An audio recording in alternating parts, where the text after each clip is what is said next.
Bonjour à tous et bienvenue à ce deuxième webinaire 2025 de Genium 360, donc une série de webinaires qui porte sur la thématique des technologies émergentes au Québec. Je m'appelle Oriane Morier, je suis journaliste technoculturelle, puis je vais être l'animatrice de ce webinaire-ci. Donc ce webinaire-ci, il est intitulé Conduite intelligente des véhicules hors route et il va faire vraiment la part belle aux innovations en génie robotique et informatique qui vise en fait à réduire les risques d'accidents des véhicules en route et à soutenir, bien évidemment, tout ce qui est région nordique dans les activités variées comme l'hydroélectricité, la foresterie ou encore la pêche. Puis, pour cela, j'ai la grande joie, le grand plaisir d'être avec deux experts à la matière. Donc, d'abord, François Ferland, qui est professeur à l'Université de Sherbrooke et membre d'Introlab, et en deuxième, Maxime Desjardins-Goulet, qui est chef de projet ingénierie avancée au Centre de technologie avancée BRP Université de Sherbrooke. Donc, merci beaucoup, François, Maxime, d'avoir accepté notre invitation. C'est un plaisir. Merci beaucoup, ça fait plaisir, oui. Donc, ce qui va se passer, c'est que pendant 30 minutes, François et Maxime vont nous faire une petite présentation de leur projet.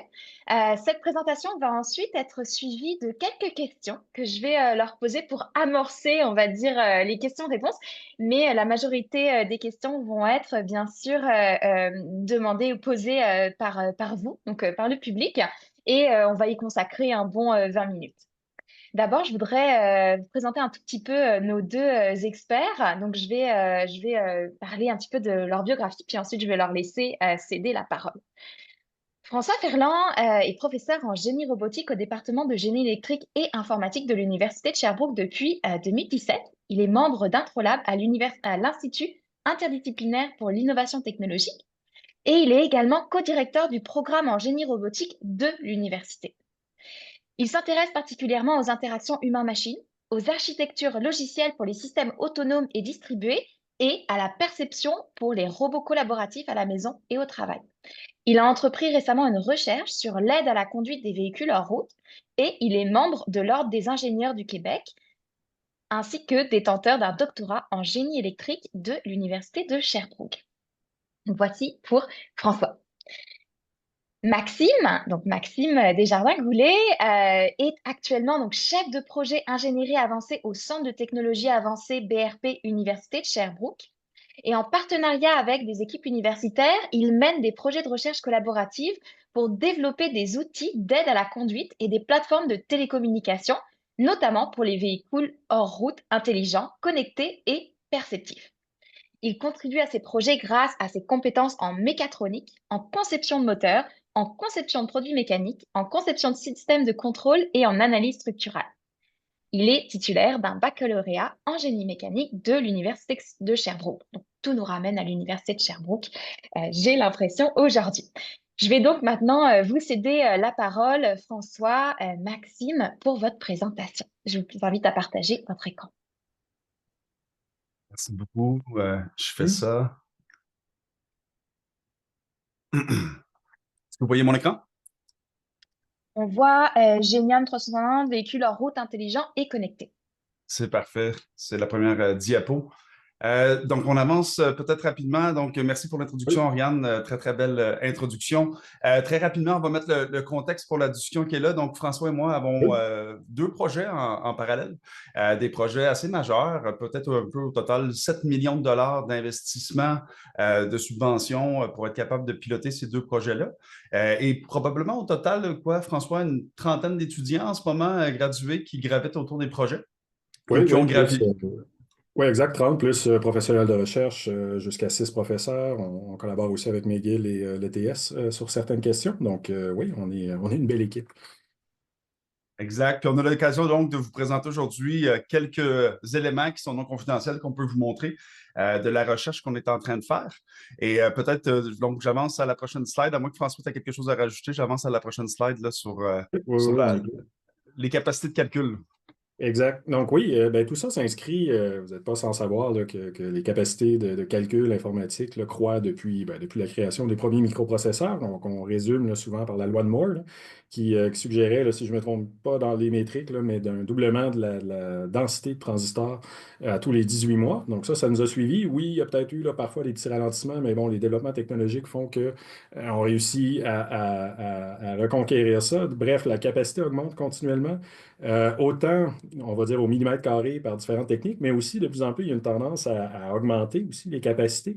Là, j'avais le petit exemple là, ici, là, c'est une entreprise qui date de très quelques années, mais eux qui ont fait le pari aussi disons, d'étendre la capacité de calcul à une quantité massive pour un immense circuit, mais qui appelle wafer scale, là. C'est-à-dire que toute la surface de production d'un microprocesseur ben, est dédiée à un système interconnecté qui peut se rendre jusqu'à 900 000 cœurs de calcul, jusqu'à 4 trilliards de transistors. Bref, on est complètement ailleurs, mais justement pour soutenir des travaux en intelligence artificielle, essentiellement.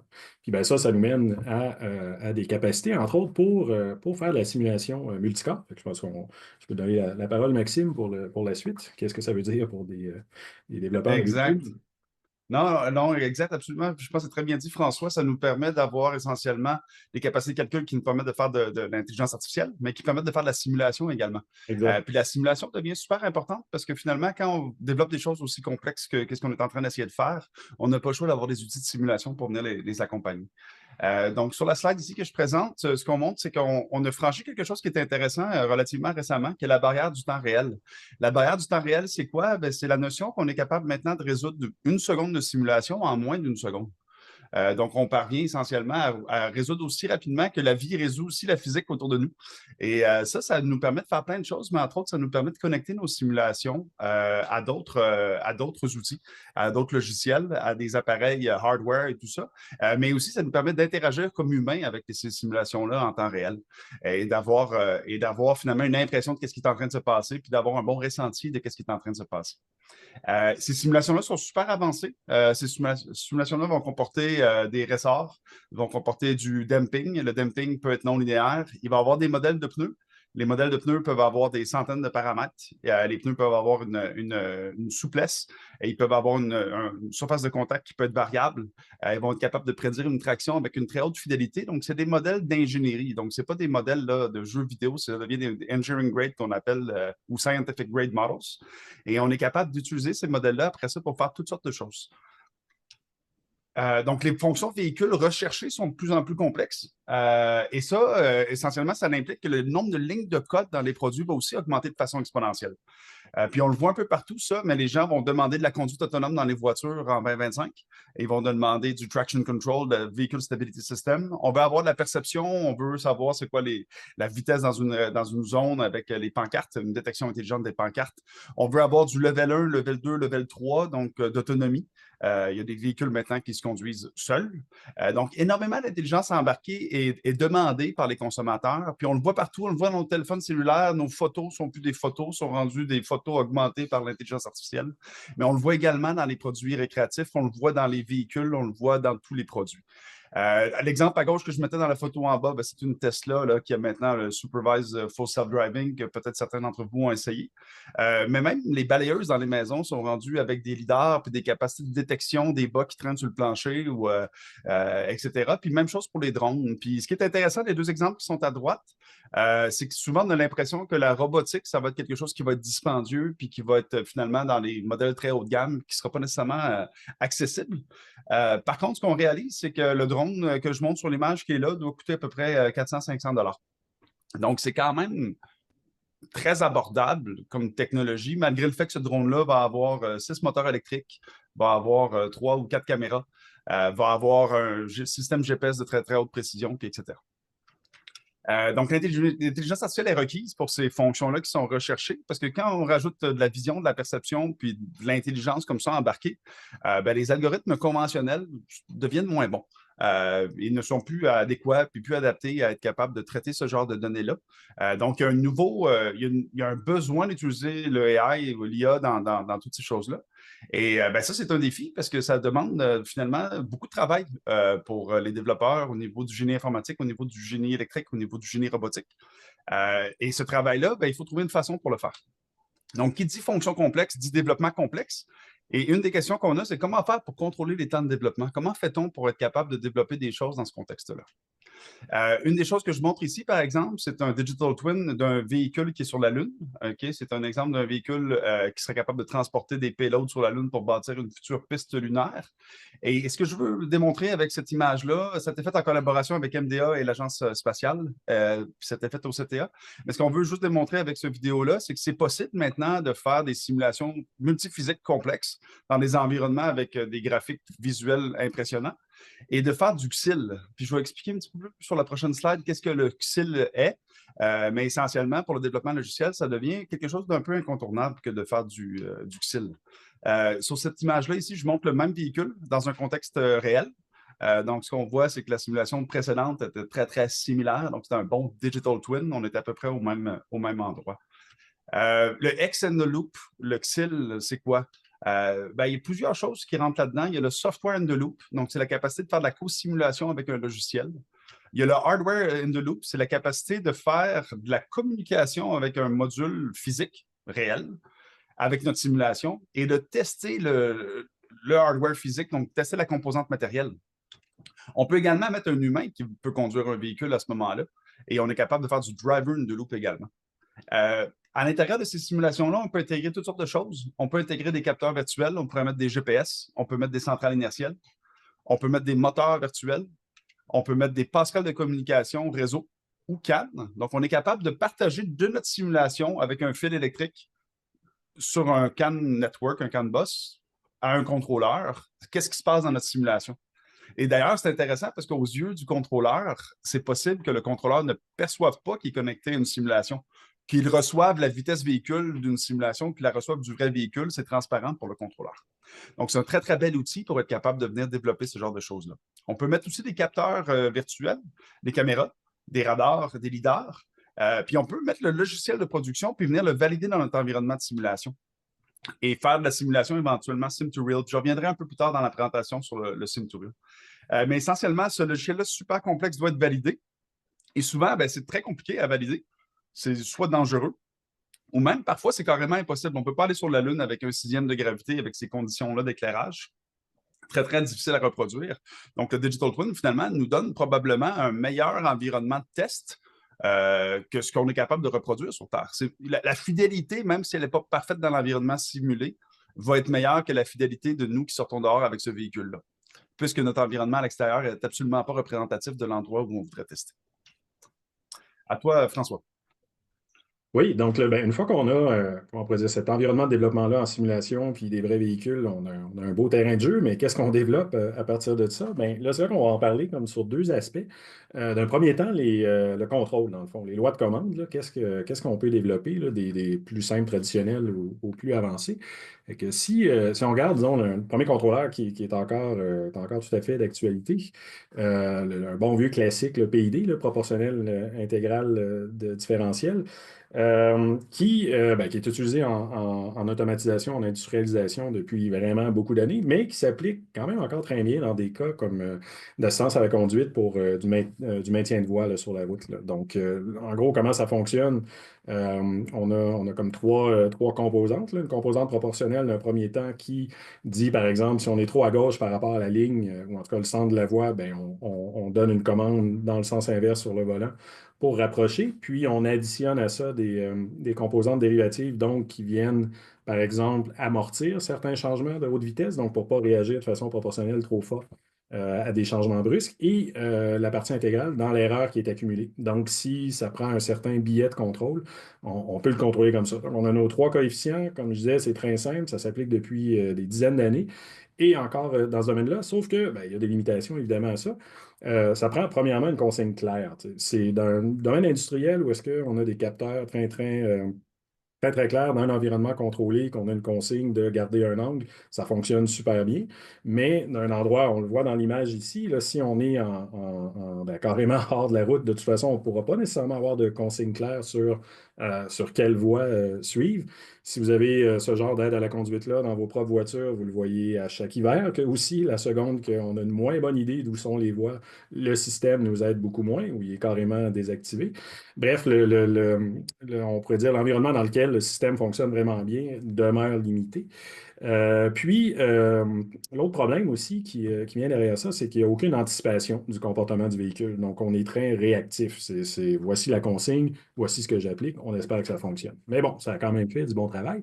Si on va un peu plus avancé dans les contrôleurs, là, en anglais Model Predictive Control, que ça, justement, c'est le genre de choses qui est rendu disponible, ou en tout cas rendu pratique d'implémentation avec la capacité de calcul, c'est cette capacité-là d'anticiper. Puis si on le résume là, rapidement, là, parce qu'il y a toute une famille de contrôleurs dans les MPC, mais c'est la capacité de faire évoluer le modèle dynamique du véhicule qu'on contrôle, du robot, du drone, ou dans nos cas des véhicules, dans un horizon de temps qui est glissant, mais qui est vers l'avant, donc quelques secondes vers l'avant. Donc, en sachant si j'applique telle commande, quelle trajectoire mon véhicule va suivre, et puis est-ce qu'il va rentrer dans des obstacles, est-ce qu'il va suivre la ligne qu'on lui avait donnée.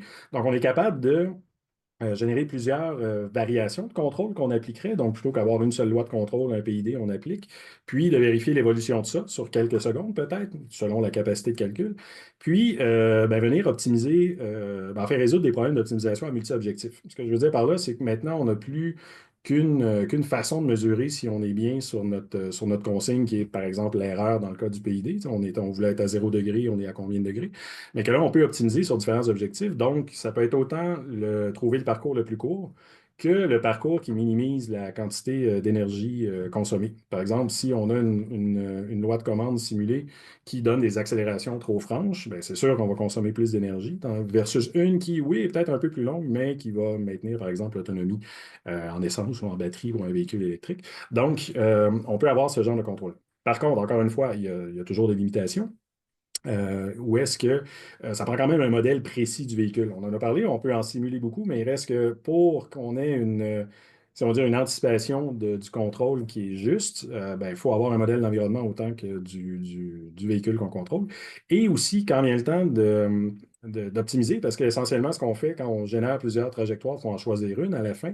Donc, il faut avoir un critère de sélection. Puis des fois, de concevoir ce qu'on appelle cette fonction de coût-là, donc, le coût associé à chaque stratégie peut être compliqué à designer, dans le fond. Là. C'est qu'est-ce qu'on priorise, dans quelle situation, ça peut varier. Donc c'est un peu difficile de le faire d'avance. Donc, si on va maintenant dans les approches un peu plus inspirées intelligence artificielle, je dirais classique, là, si on veut, là, que ça, c'est des approches qui étaient très, très présentes en contrôle de robots mobiles autonomes. Par exemple, là, justement, on parlait d'aspirateurs robots ou autres. Là. Donc, ce qui est par champ vectoriel, là, c'est que là, dès qu'on a une représentation de l'environnement, très souvent en deux dimensions, quoi qu'on a des projets dans certaines situations, on va en trois dimensions. Ça peut juste augmenter encore une fois la demande en calcul, mais l'idée, c'est d'être capable de dire, peu importe l'endroit où je me trouve dans un certain environnement, j'ai toujours une information qui me vient d'un champ vectoriel qui me dit dans quelle direction je devrais quelle force je devrais appliquer à mon système. Puis que là, on peut se servir de ça pour faire des champs de répulsion. Essentiellement, c'est ce qu'on voit dans l'image là, en bas. Ou en fait, d'être capable de générer des champs selon ce qu'on veut. C'est ce qu'on voit dans l'animation en haut à droite, où on a justement un étudiant qui travaille sur le sujet d'auto-générer ce genre de champ-là, pas seulement à partir de ce qui est perçu dans l'environnement, donc en faisant des forces de répulsion, mais aussi à partir de démonstrations qui auraient été apprises suite à des exemples de contrôle donnés par des experts, des conducteurs. Donc, à quelque part, on vient capturer, si on veut, comment une personne réagirait pour un environnement donné quand il est face à cette situation-là. Donc, on vient enlever un peu le côté d'être obligé de concevoir d'avance la loi de contrôle ou la loi d'optimisation pour nos trucs à critères multi-objectifs. Puis là, si on va vraiment plus loin, là, c'est là qu'on tombe dans les approches par apprentissage machine complet, là, donc Deep Reinforcement Learning ou Reinforcement Learning classique, où est-ce que là, on n'a pas d'idée du modèle, on n'a pas d'idée du comment réagir, donc on peut à la place se fier à une très grande capacité de calcul et ben, simuler du contrôle, puis ben, carrément faire de l'apprentissage par essai-erreur. Là, on a un exemple ici là, assez classique là, d'un environnement de développement que Google DeepMind utilise beaucoup, qui est soit Mujoko, soit Ouais, les gyms, là. c'est C'est Mujoko Mujoko dans ce celui-là. cas-ci. Oui, c'est ça, Ouais. parfait, merci. Essentiellement, c'est un gym. C'est un environnement simulé d'entraînement pour des robots, simulé encore une fois, où est-ce qu'on définit un objectif mathématique. Par exemple, bon, là, si on a un humanoïde, il faudrait qu'il reste debout et qu'après un certain temps, il ait parcouru un certain environnement. Donc là, on essaie. Là. Donc, c'est très stochastique, probabiliste, là, mais on envoie différentes possibilités de mouvement à force de faire essai-erreur en développant une fonction, encore une fois, de coût, un peu comme pour tout à l'heure, mais qui permet d'évaluer si j'applique telle commande, est-ce que ça m'approche ou ça m'éloigne de l'objectif? Ben, on peut arriver à une voie de commande qui devrait s'adapter à un nouvel environnement. Il y a des défauts derrière ça, notamment que si on veut faire de l'apprentissage avec un vrai robot, ben, ça veut dire simuler ben, soit l'évolution complète là, des êtres vivants, là, c'est-à-dire par sélection naturelle, les robots qui se brisent, ben, ils n'ont pas appliqué la bonne loi de commande, mais je vous laisse deviner que ça serait extrêmement cher de procéder comme ça. En simulation, ben, là, on ne brise rien, mais ça peut prendre un très longtemps quand même de simuler beaucoup de possibilités. C'est pour ça que donc, renforcement pur, c'est un petit peu plus rare dans ces cas-ci quand justement on peut avoir accès à des démonstrations d'experts. Et là, c'est là qu'on parle plus de imitation learning, donc apprentissage par imitation, de behavior cloning, donc de reproduction de comportement, où est-ce que là, on vient allier un certain nombre de démonstrations liées quand même à ce que le robot ou le modèle perçoit. Puis, on arrive à quelque chose qui devrait généraliser par rapport à ce qu'on a eu comme démonstration. Il y a encore une fois un défaut, tu sais, puis ça revient un peu au même problème des MPC là, dans les fonctions d'optimisation. Quand il y a le temps de définir mathématiquement qu'est-ce qu'une bonne trajectoire, qu'est-ce qu'une bonne commande, ça se peut qu'on oublie des choses. Là, on le voit bien dans le cas de la démonstration ici de l'humanoïde qui court.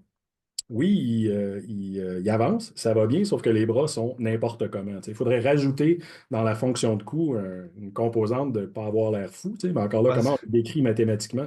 Est-ce que c'est le nombre d'axes qui sont en mouvement à tout moment? Ça pourrait être une métrique. Mais c'est là que ça devient, quand on rajoute, quand on augmente la quantité de critères, là, c'est là que c'est un peu plus difficile, quoique ça peut être capturé des fois par les données d'entraînement. Puis là, ben, justement, ça, c'est un environnement de simulation très, très simple mais qui peut là, aller beaucoup plus loin. Là. Si on passe à la prochaine, là, on a une vidéo, si je ne me trompe pas, là, oui, exact. Puis peut-être un petit élément Oui, qui est vas-y, vas-y. intéressant là-dedans, c'est que dans le gym, il y a deux choses qui sont intéressantes. Premièrement, on peut rouler les simulations plus rapidement que le temps réel. Donc, Mhm, on est capable de compresser le temps. Donc, on peut peut-être rouler 100 fois plus vite que le temps réel. Donc, ça nous permettrait d'écraser, là, tu sais, par exemple, 2 ans d'entraînement qui est requis pour apprendre à marcher. OK, c'est à peu près ça que les humains ont besoin aussi dans la vraie vie. mhm, Mais ça, on est peut-être capable de le faire en simulation intensive, OK, 100 fois plus vite. Parce qu'on n'a peut-être pas besoin d'être capable de rouler en temps réel. On peut rouler plus vite que temps réel. Puis l'autre chose qu'on peut faire, c'est qu'on peut paralléliser le problème, puis on peut avoir 10 000 humains qui apprennent à courir en même temps. Puis ces 10 000 humains-là qui apprennent à courir en même temps, bien, finalement, ils vont compresser le temps par un facteur 10 000. Puis mhm. là, en intelligence artificielle, on est capable d'entraîner avec plusieurs entrants comme ça à chaque période d'entraînement. Donc, c'est intéressant comme approche parce que ça permet d'éventuellement être capable d'entraîner ces réseaux de neurones qui demandent énormément de compute, puis qui demandent aussi énormément de temps. Et là, ces algorithmes-là sont utilisés, dans le fond, dans les simulations qu'on a aujourd'hui. Vous allez voir un petit véhicule passer. Quand on a un sandbox puis on a un environnement, on est capable d'utiliser cet environnement-là puis de venir tester toutes sortes d'algorithmes dedans. Donc, la vision qu'on a aujourd'hui, c'est de dire que ces algorithmes-là sont tellement rendus compliqués, sont tellement en 3 dimensions, ils ont tellement de paramètres entrants, que la meilleure façon de venir valider qu'ils fonctionnent est d'avoir des simulations représentatives. Donc, l'exemple qu'on voit sur la slide ici, c'en est une simulation qui est représentative. Elle n'est pas parfaite, la simulation. On ne cherche pas la perfection. On cherche à être bon à 80 85. L'objectif qu'on a, c'est d'être capable de venir valider si nos algorithmes fonctionnent, puis d'être capable de très rapidement progresser puis avancer dans la bonne direction. François, à toi? Oui, oui, voilà. Là, c'est ça. On a parlé beaucoup de contrôle, comment on peut apprendre à se déplacer, dans le fond, pour un robot comme ça ou un véhicule. Mais ben, il faut être capable aussi de comprendre l'environnement. Tu sais, je parlais tout à l'heure dans les PID, si la consigne est très claire, si l'environnement se résume à quelques variables, on peut travailler avec ça. Mais comment, justement, on alimente ces variables-là? Ben, c'est là qu'il y a différents capteurs qui sont utilisés. On peut parler autant de caméras, de lidar, de radar, de sonar, mais on va prendre un exemple en particulier, puis des résultats récents qu'on a dans le cadre de ce projet-là. Donc, on va parler de LIDAR. LIDAR, essentiellement, qui, généralement, par principe là, de time of flight, là, donc de durée de déplacement de la lumière là, dans l'espace, là, nous permet d'envoyer plusieurs pointeurs laser, si on veut. Souvent, c'est avec un élément rotatif sur plusieurs étages et de percevoir un nuage de points. Donc, de voir où est-ce qu'on frappe là, dans l'environnement, puis d'avoir une vue en 3 dimensions de ce qu'il y a. Puis ça, dans le contexte, où est-ce qu'on l'utilise pour les travaux d'un étudiant là, en particulier là, qui finit cet été, euh, lui, il s'intéresse à l'analyse de la traversabilité. Ce qu'on entend pour ça, c'est, bon, ben, selon ce qu'on perçoit devant le robot, quels sont les endroits où est-ce que le véhicule peut passer, essentiellement? Est-ce qu'il y a des obstacles? Est-ce qu'il y a des pentes qui sont trop abruptes, etc., etc. Puis là, ça, c'est inspiré de travaux, on n'est pas les seuls à travailler là-dessus, mais si je ne me trompe pas, c'est l'Université de Washington, où est-ce qu'ils ont fait un modèle d'entraînement à partir d'images, dans ce cas-ci, images RGBD qu'on appelle, donc images couleurs couplées à des données de profondeur, souvent par stéréoscopie et qui, à partir de seulement ces images-là, peut alimenter, si on veut, une carte, là, une vue, comme si on voyait de haut, dans le fond, de qu'est-ce qu'il y a devant. Où est le sol qui est traversable, où sont les arbres, où sont les éléments d'infrastructure à ne pas frapper. Puis, ben, c'est ça l'idée. Lui, ce qu'il veut faire, le LIDAR nous donne une partie de cette information-là, mais on voudrait le faire seulement par la vision.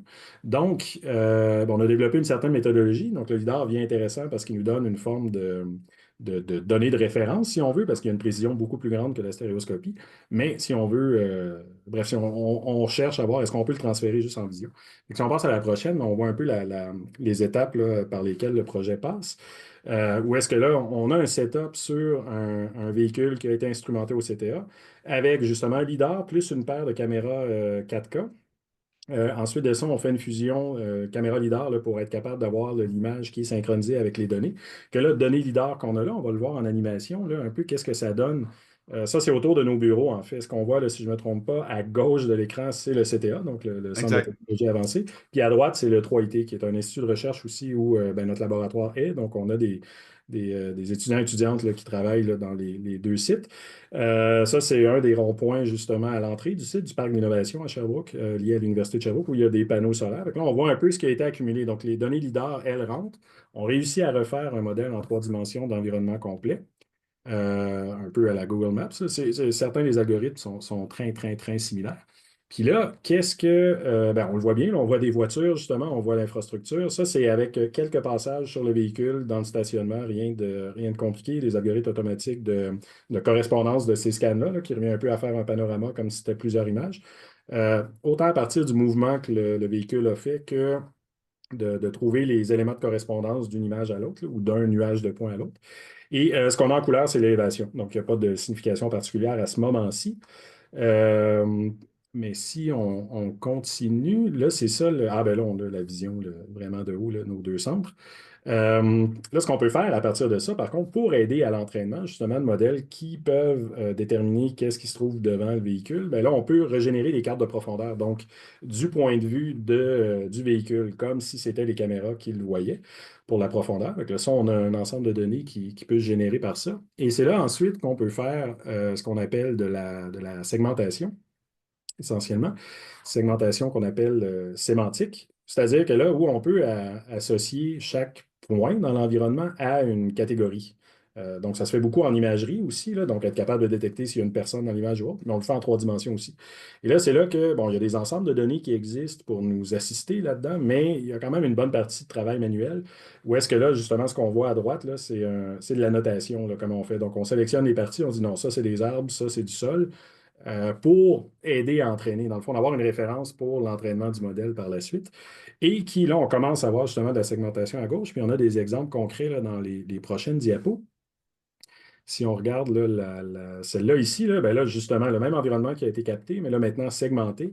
Là, on est capable de distinguer en mauve, magenta, là, on a ce qui est considéré le sol, que là, bon, là, c'est asphalté, là, on n'est pas, là, c'est préliminaire, on n'est pas encore dans la route, mais quand même, là, donc c'est ce qui est traversable d'une certaine façon. Et on a réussi à identifier ce qui fait partie de l'infrastructure, donc tout ce qui est en jaune, les bâtiments, aussi infrastructure, mais un peu plus, là, disons, panneaux de signalisation et autres, que là, on les a classés comme ça aussi, les immenses panneaux solaires. Mais ça reste que, voilà, ils ont été identifiés. Tout ce qui est en vert, c'est plus la nature, tout ce qui reste, autant pas les arbres parce qu'eux sont en marron, mais le sol qui est peut-être pas atteignable, disons, normalement. Et en bleu, ben, on a les autres véhicules. Que là, si on regarde les prochaines images là, pour des zooms là, sur la situation, ce qui est intéressant, là, si on regarde, on a On remarque un peu le pattern circulaire qui apparaît parce que c'est quand même, comme je disais tout à l'heure, c'est un élément rotatif. Donc, par point de vue, c'est comme si on avait plusieurs cercles qui venaient se placer. Mais là, on a une belle segmentation. Puis là, on le voit qu'on peut retirer. Justement, c'est la version qu'on met en haut, mais en bas à droite, là, on n'a que le sol et après ça, que les éléments. Fait que selon ce qu'on a de besoin, on peut le faire en direct. Ensuite de ça, on a d'autres exemples, mais avec des véhicules. Où est-ce que là, on voit bien la délimitation entre le sol et le véhicule, donc on peut vraiment l'isoler du reste. Évidemment, on n'a pas les points de sol, on a comme l'ombre, là, si on veut, en bas à gauche, qui apparaît en blanc, là, ce qui était sous, parce qu'on n'a pas sous les véhicules, parce qu'on n'a pas le lidar, on ne peut pas passer à travers le véhicule, évidemment, mais il reste qu'on peut les segmenter comme ça. Donc, on a plein d'exemples comme ça. Là. Si on en prend un dernier, on a une belle vue du bâtiment, là, dans le fond, là, qui a été extrait. Là. Puis ça, c'est le centre de recherche de 3IT, justement en face c'est vu de l'arrière, là, on voit les panneaux solaires qui sont à l'arrière. Et que là, ça nous permet finalement de générer ce qu'on appelle les cartes de profondeur, là, justement, là, donc en vue, comme c'est vu par le véhicule, pour après ça rentraîner et combiner avec la vision. Donc là, si on parle un peu plus point de vue pratique, là, le lidar, pourquoi on ne l'utilise pas? Je vais laisser, ben, qu'on ne l'utilise pas, on l'utilise, mais qu'on veut. Pourquoi, dans le fond, on fait tout ça pour entraîner des modèles visuels? Je vais laisser la parole à Ah oui, Maxime. puis un gros merci à Gabriel Quirion là, pour toutes les Oui. belles images qu'il nous a fournies pour la présentation. Des résultats super récents, super intéressants. Mm. Donc, le LiDAR est intéressant, mais le LiDAR n'est pas tellement pratique. Bien qu'il y en a un dans ma balayeuse ici à la maison, là, il demeure dispendieux puis il demeure fragile. Il n'est pas nécessairement super bien adapté à des environnements off-road. Il est cher. Celui qu'on a utilisé pour les images précédentes, il vaut 20 000 US. Fait que ça donne une idée. Avant qu'on aille ça dans une voiture, ça va être un peu difficile. Est-ce qu'il y en a des moins chers? Est-ce que ça va se démocratiser? Absolument. Il y a des flash lidar puis il y a d'autres choses qui s'en viennent. On demeure à l'affût de ça. Il y en a maintenant sur les iPads. Donc, manifestement, il y a du monde qui en font des pas chers. Ça ne vaut pas super cher, mais c'est quand même abordable. C'est sûr que parmi les solutions qui sont probablement plus intéressantes, la vision est quand même quelque chose qui est fort intéressante. Puis parlons-en un peu. Les caméras, dans le fond, sont très performantes et sont peu coûteuses. On est rendu aujourd'hui, puis la plupart des gens, vous avez sûrement des téléphones avec 3, 4, 5 ou 6 caméras sur vos téléphones. C'est rendu très abordable, mais la qualité de ces capteurs-là aussi est assez incroyable. On peut avoir des caméras de 200 mégapixels sur un téléphone. C'est pas rare d'entendre des chiffres comme ça. Donc, c'est des caméras de très, très haute qualité, finalement, qui peuvent exister avec des super bonnes lentilles pour très peu cher. Par contre, il y a des défis par rapport à ça parce que les caméras vont être hyper sensibles aux débris saletés, à l'eau, la neige et la glace. Donc, ça, c'est certainement un problème. Nous, on a des yeux, on a des paupières, puis on a tendance à s'auto-nettoyer les yeux. Les caméras n'ont pas ça. Et ça fait des éléments qui sont super sensibles sur un véhicule. Je ne sais pas, là, les gens qui écoutent en ligne, quel genre d'expérience vous avez avec votre voiture, là, mais j'ai l'impression que c'est quand même très, très commun d'avoir des caméras qui ne fonctionnent plus sur une voiture, caméra de recul ou autre. Donc, c'est définitivement quelque chose qui est un peu problématique de se fier là-dessus là, pour des fonctions critiques comme la conduite autonome, là, par exemple. L'autre enjeu, c'est qu'on a besoin de beaucoup de puissance d'inférence pour comprendre le monde. Aujourd'hui, ces caméras-là ne nous donnent pas la solution. On nous donne des pixels RGB distribués dans une matrice. Puis après ça, ben, il faut essayer de comprendre qu'est-ce qu'on voit dans ces pixels-là. Et ça, c'est définitivement un défi technique d'être capable d'extraire ça.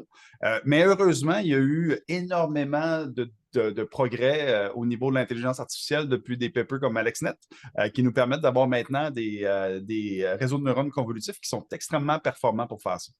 Donc, l'IA est un outil essentiel pour la vision par ordinateur, et on est capable d'utiliser, par exemple, des CNN qu'on appelle, comme on voit sur l'image là. Donc, il y a des chiffres qui sont présentés à un CNN, puis à droite, on voit que la prédiction, ben, on sait que c'est un 1. On est sûr à 99%, par exemple, que c'est un 1.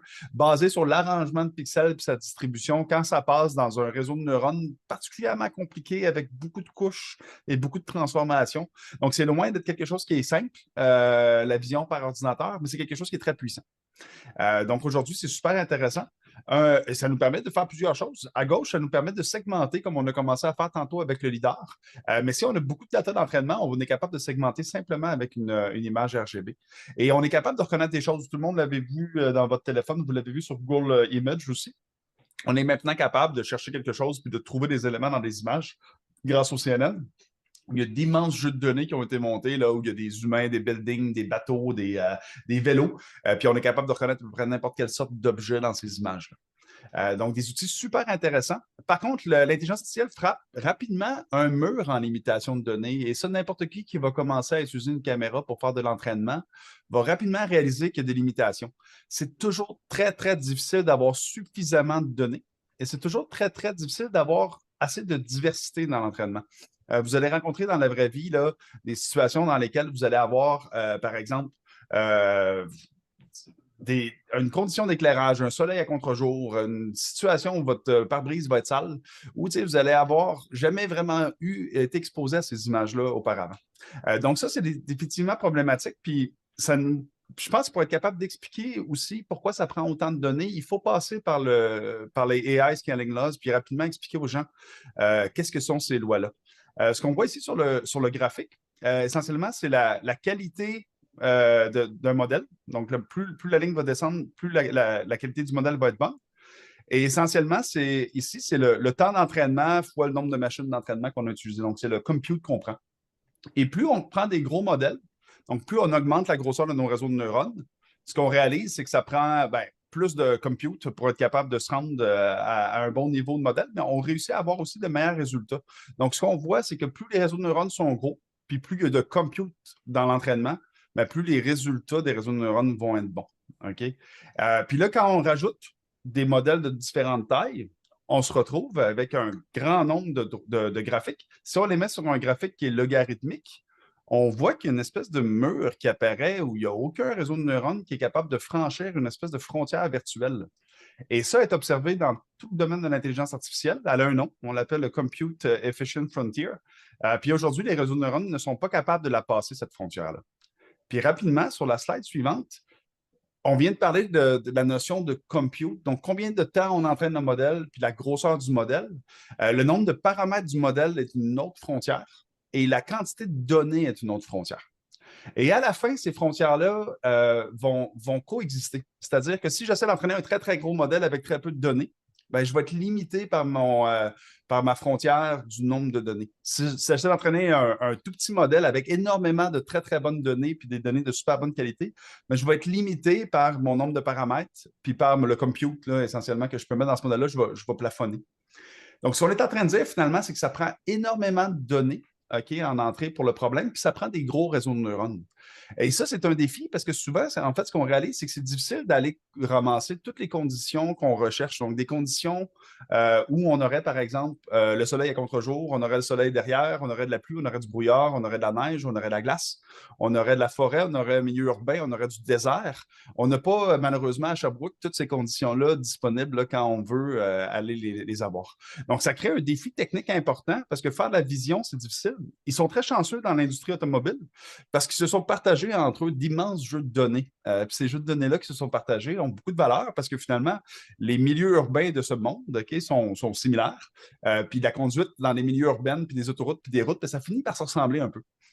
Et la quantité de données qui est partagée est très bonne. Donc, les autres qui ont ça, quand on sort des sentiers battus, quand on va sur la Lune ou quand on s'en va dans le off-road, malheureusement, on a beaucoup moins de données disponibles. Fait que la question qu'on se pose, c'est est-ce que c'est possible de générer des données synthétiques pour l'entraînement? Puis j'ai mis en backdrop une image d'une simulation qu'on a en ce moment. Donc, cette image-là, en ce moment, c'est un rendu d'une simulation qu'on a. Ça montre quand même que le niveau de fidélité visuelle est rendu pas mal bon. On a quelque chose qui est représentatif. Là, je veux montrer une situation où on est à contre-jour. Dans une simulation comme celle-là, on est capable, comme de raison, de venir déplacer le positionnement du soleil. Et on est capable de venir créer toutes sortes de situations qu'on n'est pas capable de venir créer autrement. Donc, c'est fort intéressant. La question qui se pose, est-ce que nos simulations sont adéquates? C'est une question de recherche encore, mais est-ce qu'en termes d'image virtuelle, pour des capteurs virtuels, on est capable d'utiliser ça? Bien, la réponse va être oui. Puis en termes aussi de comportement dynamique pour configurer nos algorithmes et nos contrôleurs, la réponse va aussi être oui. Aujourd'hui, on a du succès avec nos capteurs virtuels, mais on a aussi du succès avec nos simulations pour faire du sim-to-real. Les algorithmes qu'on développe en simulation finissent par marcher dehors quand on sort. Puis souvent, ils marchent la première journée qu'on les essaie dehors. On n'a pas besoin nécessairement de faire un an de calibration puis de modification sur un code pour qu'il fonctionne. Donc, la réponse est oui, ces outils-là deviennent super importants. Quelques exemples de plus. Ça, c'est un environnement qui serait un environnement marin. Donc, c'est aussi un environnement qui provient d'une simulation dans lequel on pourrait, par exemple, avoir des conditions complètement différentes de l'autre image que je montrais tantôt. Ça ici, c'est un environnement plus forestier qui ressemble à ce qu'on aurait au Québec. On est capable aussi de générer des images comme ça. Puis là, je vous amène un peu ailleurs sur une autre image. Ça, c'est pas nous qui avons fait ça, c'est des choses qui existent. C'est une vidéo qui a été développée par NVIDIA notamment. En fait, ce qui est montré ici, c'est intéressant parce que là, il y a des techniques d'éclairage beaucoup plus avancées. On appelle du ray tracing ou du path tracing, en fait, où finalement, la simulation de lumière est très, très complexe. Il y a beaucoup d'IA pour être capable de denoiser ces rayons-là, ces photons-là qui vont aller frapper les différentes surfaces qui sont à éclairer. Mais on obtient un niveau de réalisme là, qui est très, très, très, très élevé dans cette situation-là. L'autre chose qui est super intéressante de cette vidéo-là, c'est que dans cette vidéo-là, on a un pourcentage des pixels générés par IA qui est assez impressionnant. Puis François, si je te pose la question rapidement, puis là, on en a déjà parlé, fait que probablement Oui. tu t'en souviens, mais c'est quoi le pourcentage de pixels à l'écran qui ont été générés par un AI? Par l'AI ou par, disons, des générations plus traditionnelles? Par l'AI? Ouais, par l'AI, par exemple. Oui, ben, peut-être la moitié.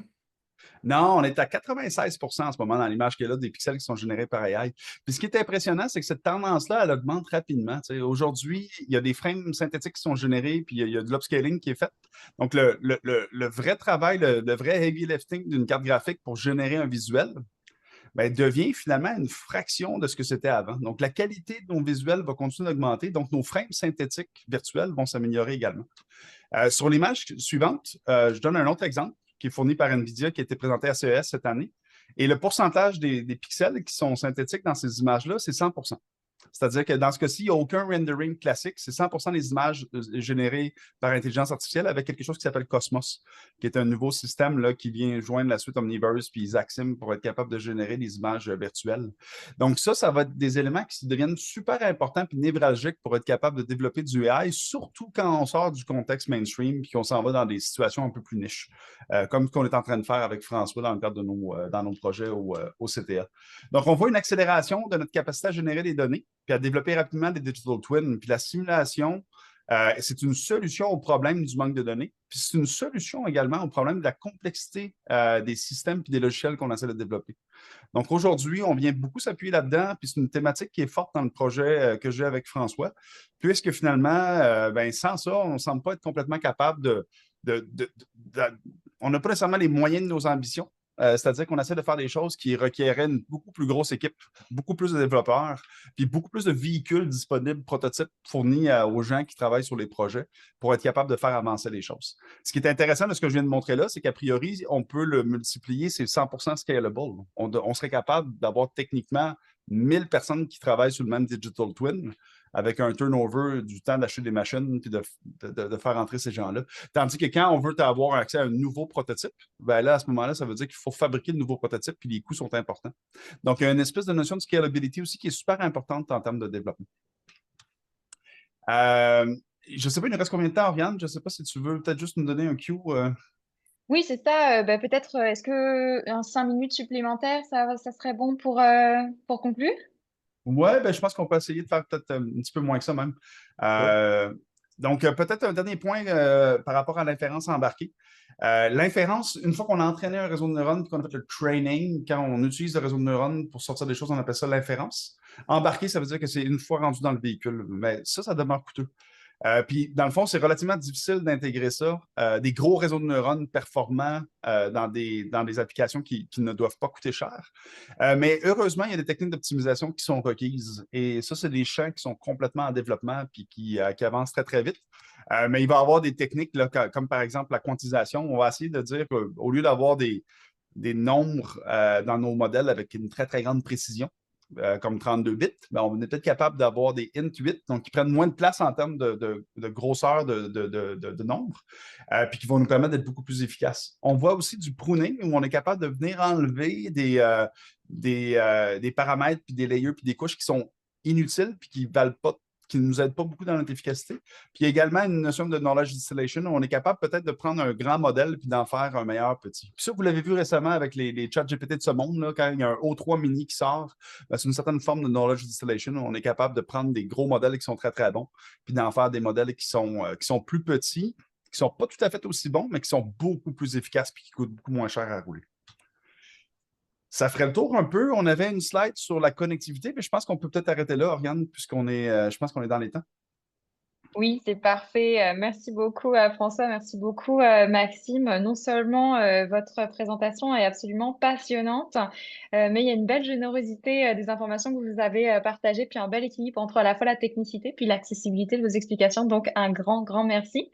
Ce que je vous propose de faire pour vraiment faire la part belle aux questions du public, c'est de skipper mes questions et d'aller directement dans les questions du public qui sont aussi très, très pertinentes. Donc, la première question que j'ai, c'est une question en fait, de Sahraoui puis de Paul, puis je vais essayer de les recouper. Donc, la question, c'est en fait, quels sont les logiciels qui sont utilisés dans le contexte des développements que vous avez présentés? Est-ce que c'est des logiciels du type MATLAB, Python, ou est-ce que c'est des logiciels très spécialisés dans le domaine? Et si spécialisés, est-ce que c'est des logiciels accessibles, commercialisés ou développés complètement à l'interne? Oui, je peux peut-être répondre, Maxime. Disons, du côté académique, on est beaucoup, beaucoup sur des solutions basées sur Linux, beaucoup d'outils disponibles là, de façon libre, là. Par exemple, quand on parle souvent de simulation ou d'environnement de développement très robotisé, on utilise beaucoup quelque chose qui s'appelle ROS pour Robot Operating System. C'est pas un système d'exploitation proprement dit, mais disons, c'est un ensemble communautaire d'outils autant pour traiter les données de capteurs directement qu'en simulation. Il y a déjà des contrôleurs. On parlait d'MPC, il y a déjà des versions, des implémentations de ça. Très généralement libre de droit et aussi, ce qui est un peu plus pratique là, dans notre cas, c'est libre de droit, mais permissif point de vue commercial aussi. Donc, ça peut être utilisé dans des solutions commerciales. Sinon, pour ce qui est plus modélisation mathématique, encore un peu de MATLAB dans certains cas, mais on tend de plus en plus à utiliser Python automatiquement. Tout ce qui est modèle d'entraînement, quand on itère sur plus intelligence artificielle, c'est énormément Python avec des librairies comme PyTorch, qui sont des environnements de développement qui permettent d'exploiter certaines capacités de calcul sur GPU et autres et de modéliser des architectures d'apprentissage. Mais on est très code ouvert, pas juste pour des raisons, je veux dire, économiques, là, parce que bon, on n'a pas toujours les fonds pour acheter des licences là, de logiciels commerciaux en recherche, mais c'est aussi que pour ce qui est de l'état de l'art, là, souvent, ben, les versions sont, surtout en intelligence artificielle, sont disponibles de cette façon-là. Donc, on se prive de rien. Puis sinon, pour peut-être un peu les outils plus là, embarqués sur les systèmes qu'on utilise, là, physiques, on utilise beaucoup bon, on a parlé un peu là, d'NVIDIA, là, mais c'est qu'ils ont ils ont une gamme d'appareils embarqués de très haute performance qui nous aide beaucoup dans ça. Puis bon, ça vient avec un environnement de développement en temps réel, justement pour assurer là, que les boucles de contrôle à haut niveau respectent là, des garanties d'exécution là, dans un temps donné. Je ne sais pas si Maxime, tu voulais compléter là, d'autres outils, peut-être plus modélisation mécanique ou autre. Ouais, maintenant, je pense que c'est super bien répondu. Donc, c'est un mix de tout ça, tu sais, puis finalement, c'est un gros coffre à outils. Là, on s'entend il y a plusieurs outils. De façon générale, j'ai tendance à favoriser de mon côté tout ce qui peut être programmé. On est rendu à une ère où on a des Generative AI, on a des agents qui peuvent nous aider à programmer. Puis je pense qu'il faut absolument utiliser ça. Donc, j'ai tendance à m'éloigner là, des outils là, dans lesquels tu fais des flèches entre des boîtes puis les connecter.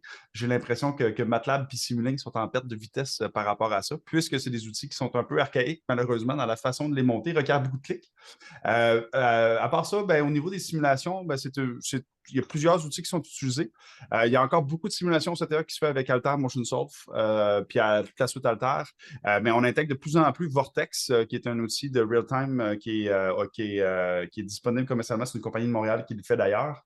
D'ailleurs, c'est un des partenaires de ce projet-là, CM Labs, qui fait Vortex. Donc, on utilise beaucoup leurs solutions. C'est super intéressant. On a des résultats très intéressants avec ça. Et on mise là-dessus pour tout ce qui est aérospatial en ce moment. Puisqu'ils ont des modèles de roues, puis de pénétration de sol, puis de déformation de pneus qui sont très, très avancés. Donc, définitivement, un petit shout-out to Vortex. Ils ont des solutions très, très intéressantes de disponibles. Puis, on utilise beaucoup Unity pour le visuel. Unity est un outil qui est assez aussi facile à développer, où le AI peut nous aider à avancer très, très vite, à développer très, très rapidement un paquet de solutions. Donc, ce que vous avez vu, là, c'est des choses qui ont été développées dans Unity. Unreal est un peu un équivalent, mais le CTA, historiquement, ça fait déjà une dizaine d'années qu'on travaille avec Unity. Donc, de changer ne nous intéresse pas beaucoup. Puis, on est satisfait des résultats qu'on a avec Unity. Surtout, on est content de la vitesse à laquelle on est capable de développer des solutions. Merci beaucoup. Deux autres questions, encore une fois, je vais les combiner, Malik et Habib. Donc, quels sont les modèles ou les solutions pour comprendre ou se déplacer dans un environnement à visibilité très réduite? Et je pense que ça a été inspiré par les deux tempêtes de neige qu'on vient de se prendre. Donc, par exemple, dans la neige. Et est-ce que le contrôleur tient compte aussi de l'état de la route lorsqu'il y a une tempête de neige, un vent fort, de la glace noire, etc., etc.? Je propose de me lancer pour la réponse. Oui, premièrement, au niveau de la perception, le radar est très intéressant. Il y a des radars maintenant qui existent qui s'appellent du Frequency Continuous Wave FMCW, qui sont très, très intéressants parce que ces radars-là sont capables de voir finalement au travers de brouillard, au travers de plusieurs sortes de petits obstacles. Travaille autour de 77 GHz.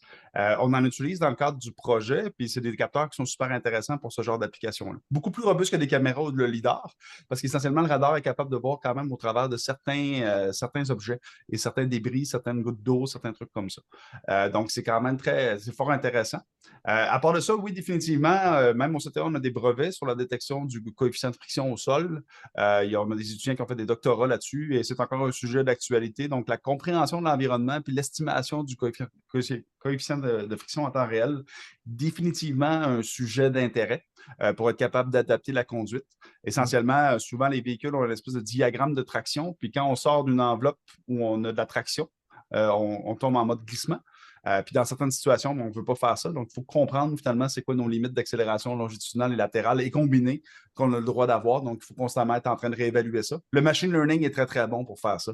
Puis là, je ne parle pas de deep learning, là, je parle de machine learning un peu plus conventionnel, là, des filtres un peu plus classiques. Si je peux rajouter, on a aussi des projets sur la considération, si on veut, comment on pourrait ça, entre novice et expert pour l'utilisateur même, là. Donc, d'être capable de détecter est-ce que c'est une personne qui est vraiment en contrôle de son véhicule ou non, puis d'ajuster aussi les aides à la conduite en fonction de ça, tu sais. Donc, en fonction autant du terrain que de comment se comporte le conducteur, là, on a des projets sur ce sujet-là. Merci beaucoup. Question suivante de Bruno. Est-ce que vous pourriez décrire en fait ce qui se passe à l'intérieur de l'algorithme pendant le processus d'apprentissage? Est-ce que par exemple c'est le modèle mathématique et ou la programmation qui sont modifiés ou c'est une base de données qui est accumulée et utilisée pour les interactions suivantes ou bien c'est autre chose? Oui, je dirais que ça dépend où est-ce qu'on se situe. Si on prend, disons, les réseaux de neurones là, en général, là, c'est beaucoup par ce qu'on appelle la rétropropagation des gradients puis de l'erreur. Donc, d'arriver à un moment où est-ce que c'est un ensemble, si on veut, là, ce qu'on appelle neurone, c'est vraiment juste un point qui accumule des entrées additionnelles avec des poids spécifiques. Puis, c'est d'être capable, dans le fond, en apprentissage, de voir, OK, tel poids, tel élément de sortie et a une certaine erreur par rapport à l'objectif qu'on veut atteindre. Donc, d'un certain côté, ça ressemble au contrôleur proportionnel, mais de propager, c'est ça, vers l'arrière, si on veut, cette erreur-là, en montant jusqu'aux neurones qui, eux, traitent les données d'entrée. Et donc, en donnant un paquet d'exemples, ce qu'on essaie de limiter, dans le fond, c'est l'erreur par rapport à cette donnée de référence-là. Et donc, c'est beaucoup pour ça. On ajuste des poids. Une fois que les poids sont fixes, c'est là, quand on entend parler de modèles, là, par exemple, de justement le Large Language Models qui ont 200 milliards de paramètres, là, mais à quoi on fait référence, là? C'est exactement ces chiffres-là, ces poids-là entre les neurones. Et là, le défi dans l'inférence, c'est pour ça que c'est encore cher. Si on s'imagine avoir 200 milliards de paramètres, ça veut dire qu'on a au minimum 200 milliards fois le nombre de bits par poids, donc plusieurs gigaoctets de données. Et puis là, c'est là que ça prend des ordinateurs et des microprocesseurs qui ont une très forte bande passante. Donc, ils sont capables d'aller chercher ces paramètres-là quand ils les appliquent à toutes les données d'entrée. Donc, c'est un peu ça, dans le fond. C'est un immense calculateur, là, littéralement. Donc, dans l'apprentissage, on trouve les poids selon un paquet d'entrées possible, quelle sortie on veut avoir. Ça, c'est plus pour les réseaux qui sont, qu'on pourrait dire, feed-forward, là, donc qui c'est toujours données d'entrée, puis après ça, une réponse à la sortie qui couvrent en fait la majorité parce que c'est eux, disons, les plus simples à modéliser. Sinon, dans les résultats plus récents, plus récents, ça fait déjà 2017-2018, mais quand même, là, on est dans le récent, mais les modèles de langage sont beaucoup là-dessus. Ils viennent rajouter la notion d'attention. L'idée étant qu'on ne peut pas tout traiter au même poids, disons, ce qui se passe dans l'image, là. Donc, c'est d'être capable d'entraîner comme un sous-module qui, selon le contexte, est capable de dire c'est cette section-là de l'image qui est importante. Donc, on attribue les ressources qui suivent seulement une partie de l'image, une partie du contexte dans le texte ou quoi que ce soit. Donc on vient le jouer sur ça. Puis, on voit aussi des modèles par Chain of Thoughts, là, où est-ce que là, c'est un modèle qui donne un autre modèle ou qu'on fait voter plusieurs modèles ensemble. Certains modèles ont été appris, par exemple, pour détecter quand il y a des obstacles, un autre qui est plus pour détecter où est le chemin. Puis, ben, on prend la sortie de chacun, puis on vote d'une certaine façon, là, lequel a raison. Donc ça aussi, ça peut être une façon là, d'imaginer comment ça se passe. Mais ce n'est pas du code qui se modifie. Le code, il est généralement fixe. C'est plus les poids, les coefficients Ouais. qu'on attribue aux valeurs là, des données en entrée. Parfait, merci Maxime. Veux-tu rajouter quelque chose ou on passe à la question Non, suivante? c'était tellement une bonne réponse. Je peux rien rajouter. Bon. Parfait. Question suivante de Christophe. Donc, on parle bien sûr du diagramme que vous nous avez montré, je pense, avec la frontière du compute Oui. là. Est-ce que ces frontières de compute de l'IA sont des limites logicielles, par exemple des algorithmes pas assez Non. efficaces, ou des limites matérielles, les ordinateurs qui ne calculent pas assez vite, par exemple, ou autre chose Ben, peut-être? je me sais, François, puis corrige-moi si je me trompe. Je pense qu'on ne comprend pas c'est quoi ces limites-là, mais on dirait que ça semble être des limites un peu inhérentes au domaine de l'intelligence artificielle. Aujourd'hui, je pense que c'est des limites qui semblent exister. Puis c'est pas du tout à cause du logiciel. Peut-être qu'on va trouver des algorithmes qui vont pouvoir avoir une autre limite un peu plus loin. Peut-être qu'on va avoir des nouvelles façons de faire des réseaux de neurones éventuellement qui vont aller plus loin. Mais il semble avoir une certaine tendance là, puis c'est quand même dans plusieurs champs du AI où il semble avoir cette espèce de tendance-là qui est comme un peu une loi de la gravité dans le domaine, là. C'est un peu la perception que j'en ai en tout cas. Puis François, je suis curieux de t'entendre sur l'interprétation de ces limites-là.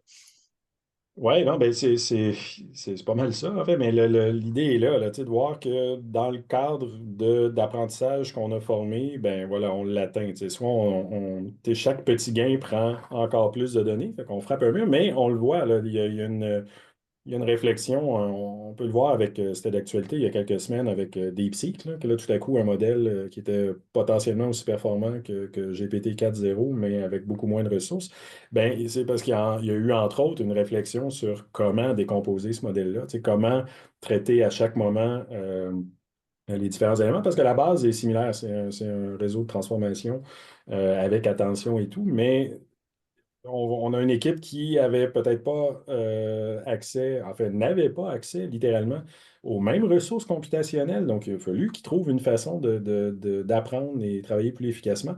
Donc, c'est un peu ça peut être la solution à dépasser cette frontière-là.